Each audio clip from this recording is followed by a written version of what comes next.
Aesthetics looks में city कहीं भी इसके सामने नहीं ठहरती है। पापा की गाड़ी होती थी तो बहुत चलाता था, पापा मना करते थे।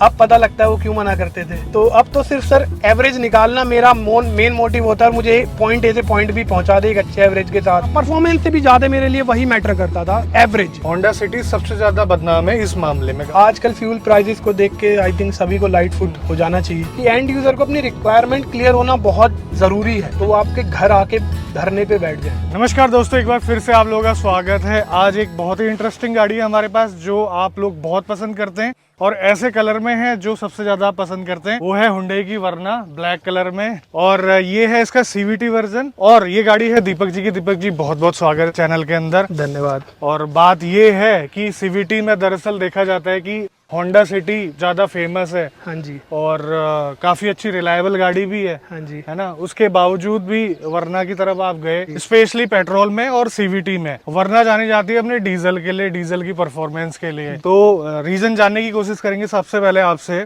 कि क्या रीजन रहा आपका। मेरे पास इससे पहले जेन स्टीलो थी, काफी पुरानी हो चुकी थी, so I had to urgently change my car. अच्छा। आफ्टर दैट मैंने, सिंस आपको पता है कि ट्रेंड आजकल कॉम्पैक्ट एसयूवी का है, बिल्कुल तो है। मैं कॉम्पैक्ट एसयूवी में गया, आपकी फेवरेट कार XUV 300। अच्छा। बट कहीं ना कहीं जब मैं उसके अंदर बैठा तो मुझे उसका इंटीरियर बहुत आउटडेटेड फील हुआ। उसके बाद मैंने थोड़ा सा अपना बजट एक्सटेंड करके सेल्टॉस IMT 14 lakhs के अंडर वो एक कंप्लीट पैकेज दे रहे थे, including automatic climate control and the sunroof. So मैंने अपना झुकाव उस तरफ किया, बट काफी लंबी वेटिंग थी, 6 से 8 महीने। सो कहीं ना कहीं आप देखेंगे कि एक बायर एंड बायर कैसे अपनी अपनी रिक्वायरमेंट्स को भी चेंज कर लेता है, क्योंकि आजकल वेटिंग इतनी लंबी है। उसके बाद समहाउ मैंने कहा कि व्हाई नॉट वरना। पेट्रोल के दाम आसमान छू रहे हैं, डीजल में ये अच्छा एवरेज भी देती है। बिल्कुल देती है। सो मैंने सोचा कि मैं डीजल और मैनुअल बुक कर लेता हूँ, बिकॉज उसका ऑटोमेटिक आउट ऑफ बजट जा रहा था। मेरे पे पहले भी मैनुअल कार थी, मैंने कहा थोड़ा सह लेंगे, चलो ऑल तो मेरी सिटी ड्राइविंग ज्यादा है। 1 महीने का वेटिंग पीरियड था, उसमें मुझे 1 महीने बाद मिलनी तय थी। बट 1 महीने बाद पहुंचा तो उन्होंने कहा कि sir due to semiconductor issue हम आपको कमिट नहीं कर सकते, 6 से 8 महीने भी डीजल गाड़ी मिले ना मिले। मैंने 10-15 दिन वेट किया, मैंने उन्हें फोन किया तो उन्होंने कहा सर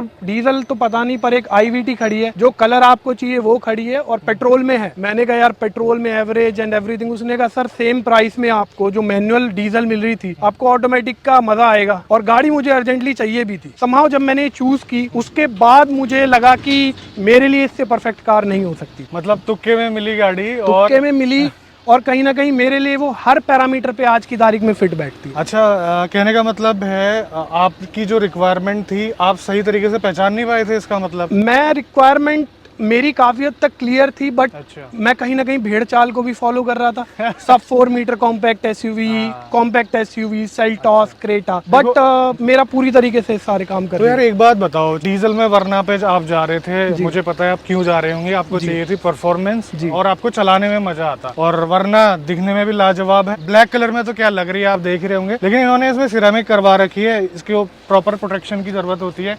खुद अपने हाथों से कपड़ा मारते हैं सुबह सुबह इसमें, तो ये थोड़ा बहुत ख्याल रखना पड़ता है। लेकिन यार सिटी वगैरह आपने चला के नहीं देखी क्या एक बार? होंडा सिटी मेरे फ्रेंड पे है, मैनुअल में, पेट्रोल में। जो मुझे उसमें इश्यू लगा, पहला उसमें कहीं ना कहीं इंजन का इंसुलेशन उतना अच्छा नहीं है। उसके बाद मैंने आपकी ऑलरेडी एक रिव्यू वीडियो देखा था और मैंने और भी थोड़ा उस पर R&D किया, तो पता लगा कि उसमें रैटलिंग नॉइस का इशू है। 5th जनरेशन की बात कर, 5th जनरेशन की बात कर रहा हूँ। एंड कहीं ना कहीं 4th जनरेशन ऑलरेडी तब तक आउटडेट हो चुकी थी।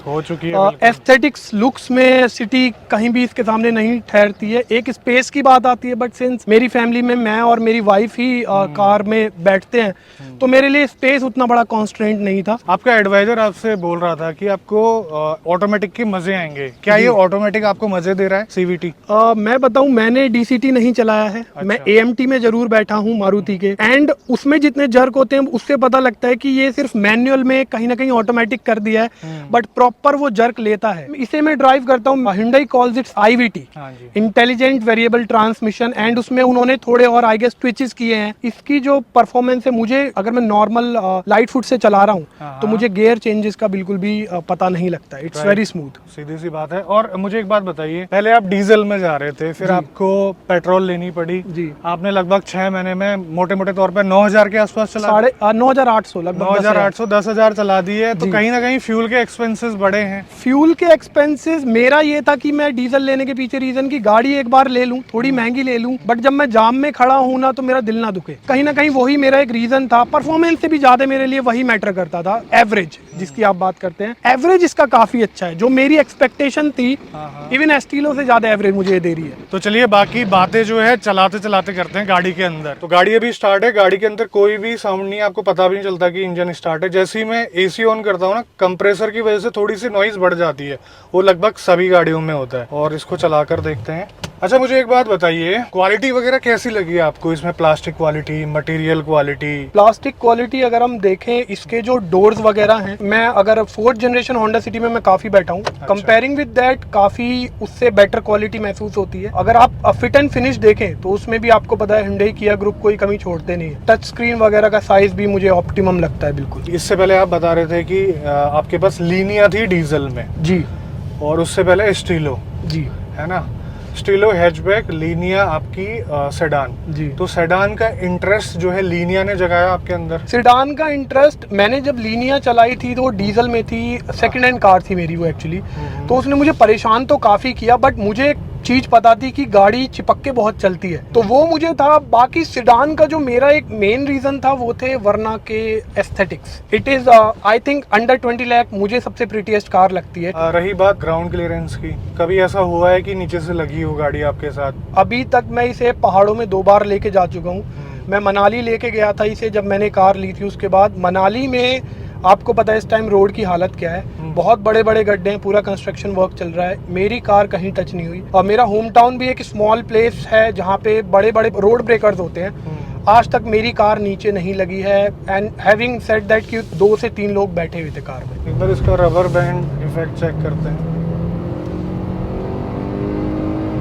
बट एक चीज मैं महसूस कर रहा हूँ ना जी, इसका एक्सेलरेशन अच्छा है जी। CVT के हिसाब से अगर देखा जाए तो। जी, एटलीस्ट नॉर्मल जिन लोगों को बहुत ज़्यादा परफॉर्मेंस से मतलब नहीं है, उन लोगों के लिए लाइट फुट होके चलाना है, एक अच्छा एवरेज निकालना है, तो आई थिंक ये सारे काम बखूबी पूरा करती है। तो कहने का मतलब है आप जो है गाड़ी काफ़ी प्यार से चलाने वाले इंसान हैं सर। इसकी वजह से आपको एवरेज भी मिल रहा है और CVT से आपको परफॉर्मेंस में कोई कमी महसूस नहीं हो रही। फ्यूल प्राइसेस ने बना दिया है सर, लाइट फुट वाला बना दिया है हमें। और वही वाली बात है, लीनिया वाला कैसे चला सकता है बड़े आराम से, एग्जैक्टली है ना? उसमें उसे पूरा अगर आप फुल पोटेंशियल पे भी चलाएं, फुल थ्रॉटल करके चलाएं, तब भी वो 20 के अराउंड एवरेज देती थी। आजकल फ्यूल प्राइसेस को देख के आई थिंक सभी को लाइट फुट हो जाना चाहिए। और एक बात आप बता रहे थे कि आप जो है मैक्सिमम 2 लोग चलते हैं गाड़ी में, तो गाड़ी में वजन भी नहीं होता ज्यादा जी, उसकी वजह से लगने के चांसेस भी बहुत कम हो जाते हैं जी।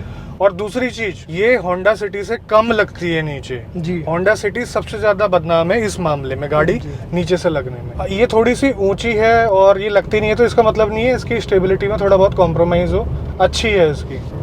वही मुझे लगता है सर कि आजकल शायद सिडान बेवजह बदनाम हो गई हैं। लोगों को कॉम्पैक्ट SUV और सब 4 मीटर SUV के इतर भी अगर कुछ देखना है, नाउ सिंस Volkswagen और स्कोडा की भी सिडान आ गई है मार्केट में, तो आई थिंक लोग इन्हें ले सकते हैं। कुछ टाइम पहले तक इंडिया की सड़कें उतनी अच्छी नहीं होती थी, जी, ठीक है, तो जो सेडान का ट्रेंड स्टार्ट हुआ तो वजह थोड़ी बहुत वो भी थी। जी। अब जो है मैक्सिमम जगह पे, मैक्सिमम प्लेस में जो है अच्छी रोड आपको मिलती है। एग्जैक्टली। तो इस टाइम पे आप सेडान पे भी चले जाते हैं तो आपको कोई भी दिक्कत होने वाली नहीं है। इवन वरना से लोग लद्दाख भी करके आते हैं, ऐसी कोई बड़ी बात नहीं है। बिल्कुल। अब जैसे स्पेस का कॉम्प्रोमाइज है, जैसे आप 6 फीट 4 है, मैं 6 फीट हूँ, तो मैं इसे अपने पैर अंदर नहीं कर सकता। तो स्पेस का मैं मानता हूँ, बट कहीं ना कहीं एंड यूजर को ना, मैंने इस गाड़ी को लेने के बाद ये समझा कि एंड यूजर को अपनी रिक्वायरमेंट क्लियर होना बहुत जरूरी है। मैक्सिमम एवरेज क्या निकाला है आपने? मैक्सिमम मैंने 29 MID पे MID पे। और tank to tank? Tank to tank मैंने आज तक नहीं नापा है। 29 मैंने ऐसे निकाला है कि मैं 7 यमुना एक्सप्रेस वे पे 70 पे क्रूज कर रहा था। अच्छा। सो फॉर 19 ऑड किलोमीटर्स मैंने क्रूज किया and on MID it was 29। Proper अगर मैं हाईवे की बात करूं, आप क्रूज कीजिए अच्छे से, it would give you somewhere around 23। Highway plus city में इट वुड गिव यू 20, और अगर सिटी में इतना हैवी ट्रैफिक नहीं है so it would give you more than 16। Service वगैरह कैसी लगती है आपको Hyundai की? मैं बताऊं सर, अगर आप Hyundai की सर्विस में उन्हें 10 में से 9 पॉइंट दे देना तो वो आपके घर आके धरने पे बैठ जाएं। अच्छा, मतलब वो इतने ज्यादा सर्विस ओरिएंटेड लोग हैं। हाँ। मैंने एक बार उन्हें 9.5 दे दिया तो वो जो सर्विस एडवाइजर था उसका कॉल आता है, सर मुझसे क्या गलती हो गई, सर आपकी गाड़ी मैं दोबारा धुलवा देता हूँ, सर आप लेके आ जाइए। मैंने कहा मैंने तो ऐसे ही दे दिया था यार 9.5। तो सर्विस के मामले में तो अनमैचेबल। राइड क्वालिटी कैसी लगती है आपको? मेरे को तो डिसेंट लग रही है, आप बताइए। सर मैं बताऊं, मैं लीनिया के मुकाबले जब इसे कंपेयर करूं ना, मुझे लगता था सिडान बहुत ज़्यादा कंफर्ट देगी। हाँ। क्योंकि मेरी हाइट ज़्यादा है तो मुझे कंफर्ट तो थोड़ा उतना मिलता नहीं था जब मैं इससे पहले एस्टीलो में बैठता था। बट कंफर्ट में कहीं ना कहीं थोड़ा डिसअपॉइंट करती है, मुझे ऐसा लगता है। क्योंकि मुझे थाइज में थोड़ा पेन महसूस होता है। जब मैं मनाली गया था लॉन्ग राइड पे, मैं तब की बात करूं। नेगेटिव्स क्या लगे मेजर आपको इस गाड़ी में? Negatives, number 1 is space. Back seat पे उतना स्पेस नहीं है। सेकंड आई वुड से, अगर आप बहुत ज्यादा कंफर्ट की एक्सपेक्टेशन कर रहे हैं, मतलब बीइंग अ सिडान, तो शायद आपको कहीं ना कहीं थोड़ा डिसअपॉइंट होना। अगर पुरानी वर्ना से कंपैरिजन करते हैं ना, कहीं ना कहीं इसके सस्पेंशन थोड़े से स्टीफ हैं। राइड क्वालिटी में कॉम्प्रोमाइज करना पड़ेगा जी। थोड़े से ब्रेकर में स्लो स्पीड में जाना पड़ेगा, थोड़े से शार्प गड्ढे में आपको थोड़ा स्लो करनी पड़ेगी। किसी चीज के एडवांटेज हैं तो उसके डिसएडवांटेज भी होते ही हैं। डीजल के बजाय पेट्रोल में शिफ्ट होने के बाद जो भी आप फील कर रहे हैं उससे आपको कोई भी दिक्कत नहीं है। थोड़ा बहुत फ्यूल के एक्सपेंसेस ज्यादा हैं, लेकिन बात यहाँ पर ये भी है, आपने चलानी है गाड़ी NCR के अंदर। एग्जैक्टली है ना, तो 15 साल की पॉसिबिलिटी है इसकी। और ये बताइए कि रखेंगे आप इसको इतना लंबा? लीनिया तो सेकंड हैंड थी, मुझे जल्दी बेचनी पड़ी क्योंकि काफ़ी खराबी थी। बट जो फर्स्ट हैंड कार थी एस्टीलो, वो अभी भी मेरे पास है। It's more than 13 years old now. अच्छा, मैं इसे भी पूरा रखूंगा। और कहीं ना कहीं जब मैं डीजल से इस पे आ रहा था तो मेरे दिमाग में एक CNG वाला फैक्टर भी था कि कल को अगर मुझे बहुत ज्यादा जेब पे भारी पड़ने लगी, एवरेज नहीं दे, तो मैं शायद CNG की तरफ भी इसमें जा सकता हूँ। और नेचुरली एस्पिरेटेड इंजन है तो काफी आई थिंक वो सूट भी करता है CNG। बिल्कुल बिल्कुल, ये CNG फ्रेंडली इंजन है, कोई दिक्कत वाली बात नहीं, आप कर सकते हैं, बस BS6 में अप्रूवल आ जाए। हाँ। अच्छा, एक्सटेंडेड वारंटी वगैरह ली है कुछ? वो मैंने नहीं ली है। वो मैंने इसलिए नहीं ली क्योंकि शायद अगर 3 साल की वारंटी है तो 2 साल 11 महीने के बाद भी शायद मैं उसे ऑप्ट कर सकता हूँ एक्सटेंडेड वारंटी को। ओके, 10,000 वाली सर्विस हो चुकी है जी। उसमें क्या कॉस्ट है? लेबर तो कॉस्ट होगी नहीं? 1700 रुपीज का कॉस्ट। वो आपके इंजन ऑयल वगैरह जो फिल्टर वगैरह है उसका बेचने की उन्होंने काफी कुछ कोशिश की मुझे। अच्छा। कि नीचे से ये करा देते हैं आप, इसके साइलेंसर पे कोटिंग करा लेते हैं, ये सब। But I was a aware customer, so मेरे पास था कि Hyundai जो रेकमेंड कर रहा है मैं सिर्फ वो काम कराऊंगा। Hyundai की सबसे अच्छी बात क्या लगती है आपको? आपने 2-3 ब्रांड चला रखे हैं, इसके कंपटीशन में जो Honda City है जी, उसमें भी आप बैठे हो, तो क्या चीज अच्छी लगती है आपको Hyundai की, ये बताइए। जब आज शायद जब टाटा का इतना बोलबाला है तो कस्टमर शायद उसकी सर्विस से अभी भी नाखुश है, बेशक गाड़ियां अच्छी आने लगी है। बिल्कुल। तो जो मैं 100 आउट ऑफ 100 Hyundai को दूंगा वो इसकी सर्विस के मामले में दूंगा। अच्छा। आप जरा सा भी उन्हें अगर बोलेंगे तो they are ready to do anything to get your query resolved. बाकी उसके अलावा मेरा ओवरऑल बाइंग एक्सपीरियंस भी काफी अच्छा था। आप वरना रिकमेंड करेंगे किसी को? वरना पेट्रोल और CVT के साथ? अगर आपकी फैमिली छोटी है, 14 लाख के अराउंड बजट में automatic, smooth automatic, very beautiful looking car अगर आप एक्सपेक्ट कर रहे हैं तो I think you should definitely go for it. अभी क्या है कि आप अगर सेल्टोस CVT में जाते हैं और आपका क्रेटा CVT में जाते हैं, वो 18 के आसपास पड़ता है। एग्जैक्टली है ना। 15 लाख की रेंज में कोई अच्छा ऑटोमेटिक नहीं है, लेकिन आप थोड़ा बहुत कॉम्प्रोमाइज कर सकते हैं, या फिर आपकी फैमिली की जो एवरेज हाइट है वो कम है तो आप इस पे भी जा सकते हैं। कहने का मतलब ये है, थोड़ा बहुत कॉम्प्रोमाइज आपको स्पेस में देखने को मिलेंगे, बाकी सब कुछ ठीक है। फील गुड फैक्टर अच्छा है गाड़ी के अंदर, मटेरियल क्वालिटी अच्छी है, सारे टैकी फीचर्स वगैरह आपको सब कुछ मिलता है। AC अच्छा है, Hyundai की AC आजकल मेरे को काफ़ी अच्छे लग रहे हैं जी। मैं 3-4 Hyundai में मैंने ऑब्जर्व करा, बाकी गाड़ियों में इस टाइम पे जो इतनी भयानक गर्मी पड़ रही है तो उसके बावजूद भी Hyundai के काफ़ी अच्छे AC हैं। फीचर्स वगैरह बहुत मिल जाते हैं आपको, सनरूफ मिल जाती है, पैनोरामिक नहीं है लेकिन इससे काम चल जाएगा। सिटी का जैसा जो आउटराइट परफॉर्मेंस है वो नहीं मिलेगा इसमें VTEC के कंपैरिजन में, बट हाँ कहीं ना कहीं कॉम्प्रोमाइज़ भी कहीं पर नहीं है। अगर आप इसे खींच के भी चलाना चाहें, ये पूरा सपोर्ट करती है। हल्का सा रबर बैंड इफेक्ट मिलेगा, लेकिन आप 0 to 100 मतलब ठीक ठाक टाइम पे कर सकते हैं। ऐसे आप बिल्कुल कभी चलाते नहीं होंगे, आपको हो सकता है कि दर्द भी हो रहा हो पीछे से बैठ के। दर्द सर मैं चलाना चाहता हूँ, बट जब अपने जेब से पेट्रोल डलवाना पड़ता है। पापा की गाड़ी होती थी तो बहुत चलाता था, पापा मना करते थे। अब पता लगता है वो क्यों मना करते थे। तो अब तो सिर्फ सर एवरेज निकालना मेरा मेन मोटिव होता है, और मुझे पॉइंट ए से पॉइंट बी पहुंचा दे एक अच्छे एवरेज के साथ।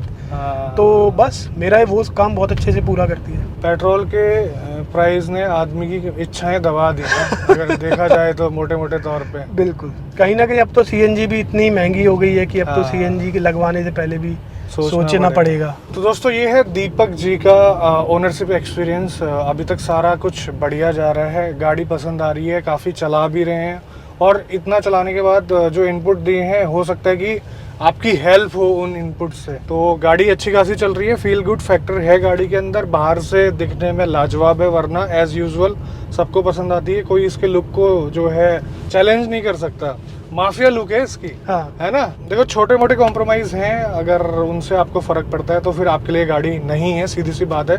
और ओनरशिप एक्सपीरियंस का भी यही मतलब होता है कि क्या क्या पॉजिटिव गाड़ी के अंदर है और क्या क्या नेगेटिव है, जो आपको पता चल सके। और दीपक जी ने बखूबी यहाँ पर आपको सारी बातें बताई है। तो उम्मीद करता हूँ आपको वीडियो पसंद आई होगी। आज की वीडियो में बस इतना ही, मिलते हैं बहुत जल्द आपसे एक नई वीडियो में। तब तक के लिए बाय बाय, ख्याल रखिए अपना, भारत माता की जय। और थैंक यू दीपक जी आने के लिए। Thank you so much. आए तो हमें यार मतलब बुलाने के लिए।